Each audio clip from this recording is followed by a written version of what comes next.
জুলাই গণ অভ্যুত্থানের সময় থানা থেকে লুট হওয়া অস্ত্র উদ্ধারে এবার পুরস্কার ঘোষণা করবে সরকার। রবিবার আইনশৃঙ্খলা সংক্রান্ত কোর কমিটির বৈঠক শেষে এই তথ্য দেন স্বরাষ্ট্র উপদেষ্টা জাহাঙ্গীর আলম।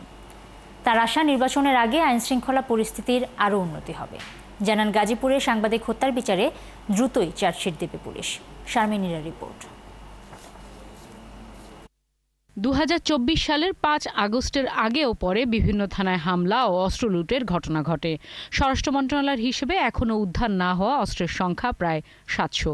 এগুলো উদ্ধারে এবার পুরস্কার ঘোষণার সিদ্ধান্ত নিয়েছে সরকার। আইনশৃঙ্খলা সংক্রান্ত কোর কমিটির বৈঠক শেষে একথা জানান স্বরাষ্ট্র উপদেষ্টা।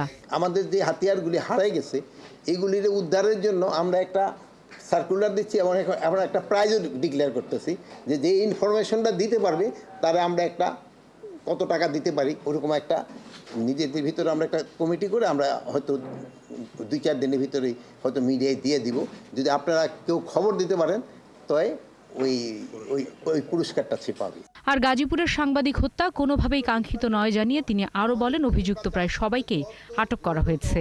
গাজীপুরে যে ঘটনাটা ঘটছে এটা খুবই একটা দুঃখজনক এক ঘটনা।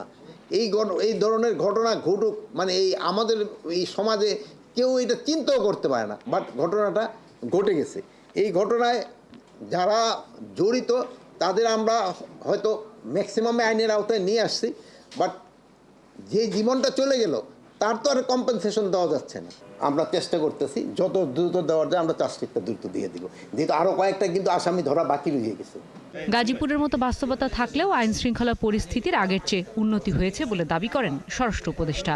নির্বাচনের আগে পুলিশ বাহিনী আরও দক্ষ হয়ে উঠবে বলেও বিশ্বাস তার।